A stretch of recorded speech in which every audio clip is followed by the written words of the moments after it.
4 deadly car crashes in and around Forsyth County and Lake Lanier. The first, 5 teenage girls lose their lives on the track. Her second one, Forsyth County News said, is one of the most tragic single car accidents. The third, and one of the most terrific, 2 families celebrating Christmas together decide to leave the home in Gainesville and head to Cumming. The tragedy of Christmas Day. The last and final account, the Lady of the Lake. 2 ladies leave Gainesville and disappear. The Lady of the Lake. Watch till the end, and don't forget to like and subscribe. Our first account in our video, Tragedy on the Tracks. Sunday, November the 8th, 1970, Forsyth County, Oak Grove Baptist Church. The Sunday morning service had come to an end. The people were standing out in the parking lot talking, as church folks do. 5 young ladies had made plans to go for a ride over to Buford, the next town over. As teenagers enjoy their freedom, they were telling their parents and their family that they would be home later tonight. It was Linda Holtzclaw, her younger sister Patricia, their cousin Kathy Holtzclaw, another cousin Peggy Daniel, and a friend of the family, Christy Martin. Linda was a basketball star at Forsyth County High School. All 5 of the young ladies attended Forsyth County High School. Linda's younger sister, Patricia, played also on the basketball team. Peggy was on the basketball team, and Christy Martin was a cheerleader. Now their cousin Kathy, she enjoyed the piano. As all 5 of the girls got into Linda's white 66 Oldsmobile and proceed out of the parking lot. As the people in the church parking lot watched the 5 young ladies drive away, little did they know it was the last time they would see them alive. Clarence Reeves, the engineer of a southbound passenger train headed to Atlanta from Washington, a white 66 Oldsmobile had pulled up on the track and stopped. A black vehicle coming from the opposite direction passed over the railroad track, but as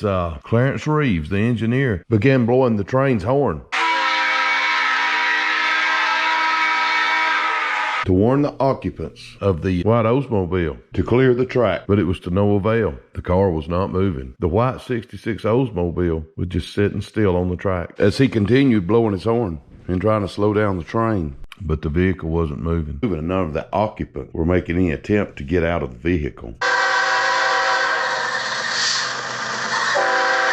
At 3:33 p.m., the southbound passenger train made impact with the white 66 Oldsmobile. It pushed the Oldsmobile over 1,900 feet before the train come to a stop, nearly tearing the car in half. The car was lodged under the engine of the train. The 2 girls who had been sitting in the front seat had been thrown out of the car from the point of impact over 1,200 feet as the tow trucks removed the car from under the engine of the train. Once the car was clear of the train, they removed the bodies of the 3 other girls who were in the back seat. All 5 of the girls had perished on impact. Julian Wages of Decatur, Georgia, was the driver of the black vehicle that had passed as the white Oldsmobile were sitting on the track as the train was coming. He had told police officers that the girls were not attempting to get out of the car. He didn't know if the car had stalled and wasn't running. He just didn't see anybody attempting to get out of the car, and the car obviously wasn't moving. Linda Lou Holtzclaw, 17 years old, was the driver of the car and the oldest. Her sister Patricia Gail Holtzclaw was 15. Their cousin Peggy Sue Daniel was 16. Their friend Christy Martin was 15, and their cousin Kathy Holtzclaw had just turned 14 the day before. It's unimaginable, the pain of losing a child, but to lose 2, and then 3 other families that didn't have daughters coming home. Had such a deep impact on the families, as well as the Forsyth County High School. Between the 5 girls, they covered all 3 grades. It affected the whole community. The Forsyth County High School principal had given the student body permission to just skip classes or skip the day on Monday to attend the funerals of the 5 students who had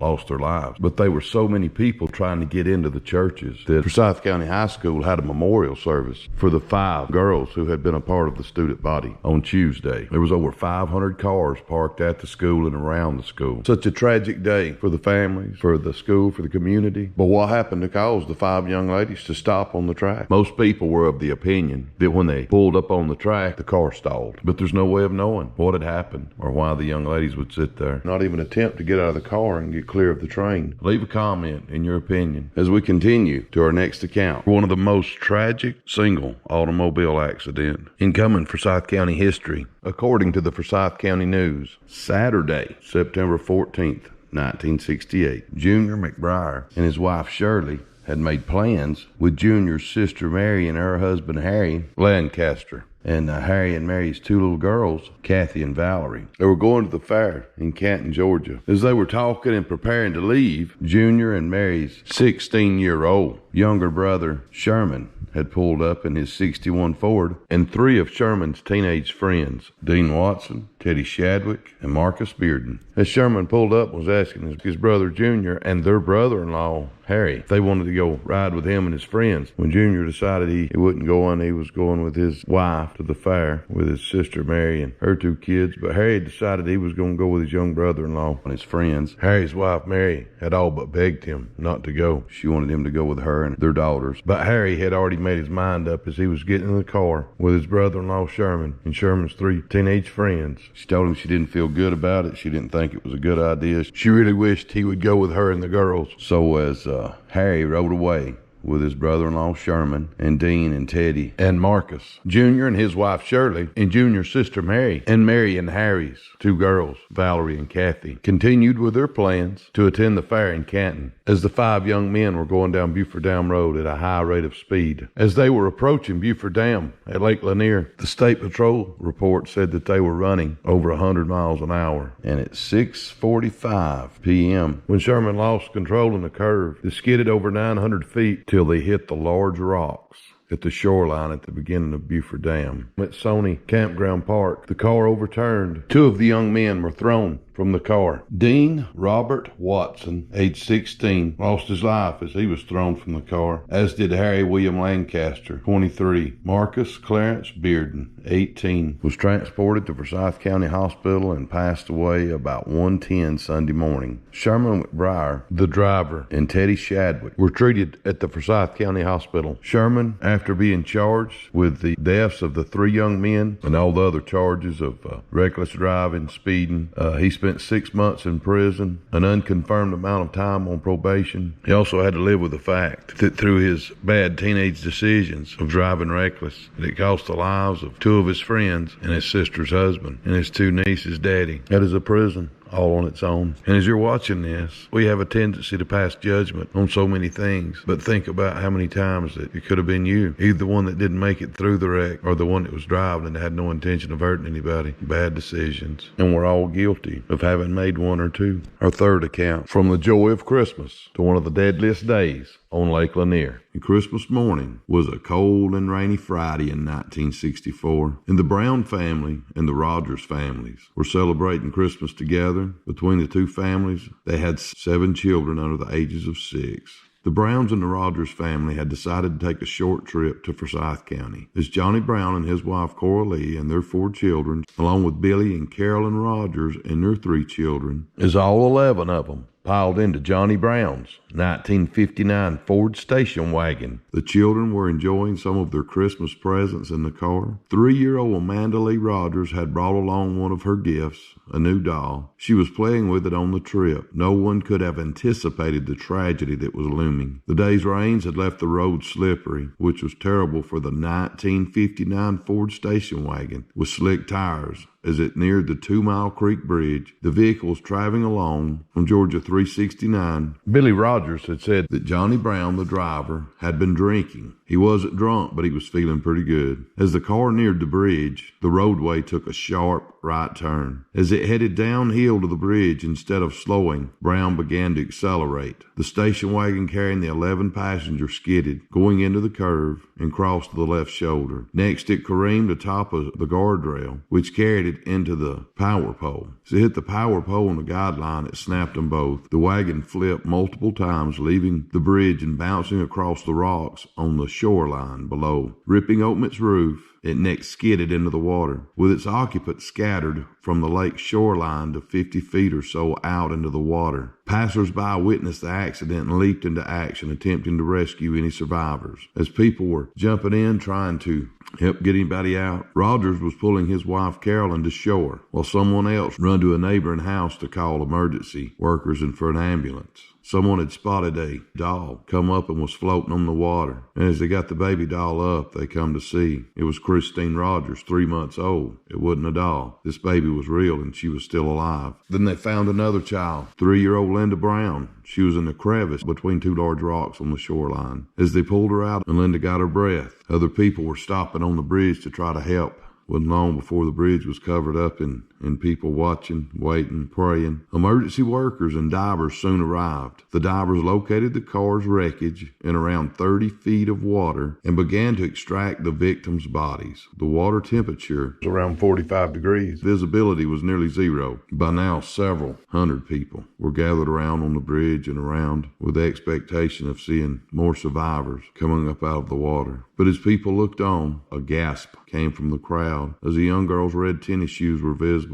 as she was brought to the surface. The hope for another survivor was short-lived as the young girl was already gone. The wreckage was raised and removed, and the last body, 1-year-old Joyce Brown, was recovered just before 5 p.m. that afternoon. She was wearing a pink dress and bonnet. Divers found toys and fruit on the lake floor. Sadly, the 4 initially rescued would be the only survivors. Johnny Edward Brown, the driver, 24 years old. Coralie Brown, 23, his wife, died in the wreck. 5 of the 7 children on board died. Thomas Brown, age 6, Brenda Brown, age 4, Joyce M. Brown, age 1, and in the Rogers family, Billy Bradford was 2, and Amanda Lee was 3. All perished by drowning. Unbeknownst to anyone at the time, there was another potential victim, and consequently another survivor. Carolyn Rogers was just a few weeks pregnant with her son, Kenny, who would be born the following August. Billy Rogers suffered a broken collarbone, and Carolyn had black eyes, scratches, and bruises. Both children who survived were uninjured, but still taken to the local Forsyth County Hospital to be checked out. Georgia State Trooper Pope, who worked the accidents, said of the accident's cause, "It was wet, the tires were slick, the fellow was drinking and speeding." Guys, don't drink and drive, and put down your phone. Distracted driving and drunk driving equal about the same amount of fatalities annually. Pay attention. The life you save might not just be your own. Now for our fourth and final account. Now this account did not take place in Forsyth County, but just north of Forsyth County. The Lady of the Lake. April 16th, 1958. Gainesville, Georgia. Susan Smallwood Roberts, the 37-year-old mother of 2, invited her young 22-year-old friend, Delia Mae Parker Young, to accompany her to the Three Gables Roadhouse in Dawsonville for a night of dancing. Delia Mae borrowed a new blue dress from a friend. So as Susan Roberts, in her 1954 Ford sedan, picked up Delia Mae, and they headed down Highway 53 to Dawsonville. They stopped at a gas station, filled the car up with gas, and took off without paying. That's the last they were seen. They disappeared without a trace. 18 months later, a local fisherman made a gruesome discovery, a body floating in the water in a blue dress under the Jerry D. Jackson Bridge. It appeared that the body had been in the water quite a while because of how badly it had decomposed. The hands were missing. There was no way to identify the body from facial features, and with the hands missing, there were no fingerprints. The local people said that it was Delia Mae. People have been claiming to see a ghostly apparition of a woman in a blue dress. Ever since the 2 ladies had disappeared, they'd saw a lady walking across the bridge, but without being able to identify the body. She was buried in an unnamed grave, but for 30 years, people would say they saw the lady walking across the bridge, and over time, she come to be known as the Lady of the Lake. By November 1990, Susie Roberts and Delia Mae was all but forgotten, and the mysterious body found by a fisherman in 1950 lay resting in an unmarked grave. For all practical purposes, there was little evidence left from the final ride of that Ford sedan. No fabric remaining but the bridge, the highway, and a myth. That's when fate intervened. Years of wear and tear had finally caught up with the Jerry D. Jackson Bridge. As work began on renovations that would expand and refit the bridge, construction workers dredging the bottom of the lake made a startling discovery. Filled with mud, half buried on the lake's bottom, they found the twisted wreckage of a 1954 Ford sedan with skeletal remains inside. The locals who remembered the 2 ladies who took off down Highway 53 on their way to Dawsonville and disappeared believed it to be Susie Roberts, and they would have left Delia Mae, body who was discovered 18 months later in 59. Dental records soon verified that it was Susie Roberts' skeletal remains that were found in the car, and the discovery made national headlines. Finally, after 34 years, residents of Northeast Georgia had a definite answer to their mystery. Susie Roberts and Delia Mae Parker had run off the road high atop the Jerry D. Jackson Bridge The unmarked tomb of the lady who had been found in the lake in 1959 with the blue dress was relabeled with the name Delia Mae Parker Young, the Lady of the Lake. After 32 years, Susie Roberts' two sons had the closure and peace of mind of knowing what had happened to their mom and being able to bury her properly instead of entombed in her car in the watery grave. Leave a comment, like, and subscribe. And I wanted to thank Trina, my daughter-in-law. She does all my thumbnails, does a great job. My niece Ashley for all the research and all the help, and for recommending the first story, Tragedy on the Track. And my mom and her first cousin Shirley for the information about second incident. Shirley was the lady that had just married Junior, and it was her brother-in-law that was driving the car, Sherman. And Jimmy and Martha McConnell and the Forsyth County Historical Society. I was talking to Jimmy on the phone, and he was telling me about this story with about the 11 Christmas Day. And to Sarge and Country for recommending Ladies of the Lake. God bless you guys. Again, like and subscribe. Hit the bell notification so you don't miss any of our videos.